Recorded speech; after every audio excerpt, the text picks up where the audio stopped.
యావత్ సార్వత్రిక సంఘానికి ఒక ముఖ్యమైన ప్రకటన చేయాలని నేను వచ్చాను. అదేంటంటే, ప్రస్తుతం సంఘం శ్రమల గుండా వెళ్తుంది.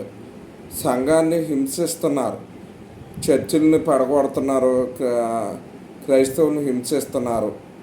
అంతేకాకుండా ఇప్పుడు ఏం చేస్తున్నారంటే, సంఘం చెదిరిపోవాలని అందుకని కాపర్లను టార్గెట్ చేస్తున్నారు. కాపర్లను అరెస్ట్ చేయడమో చంపటమో ఇలా చేస్తున్నారు.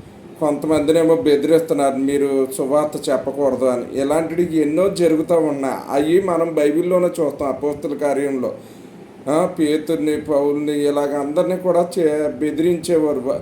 కానీ వాళ్ళు ధైర్యంగా దేవుని సేవ చేసేవారు. అలాగ అరెస్ట్ చేసినప్పుడు సంఘం పేతుర్ని అరెస్ట్ చేసినప్పుడు ఏం చేసింది?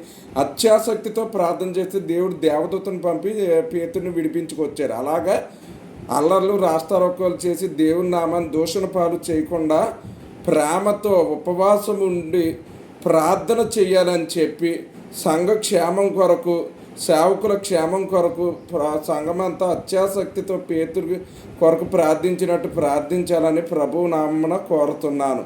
దేవుడి మాటలను దీవించును గాక. ఆమెన్.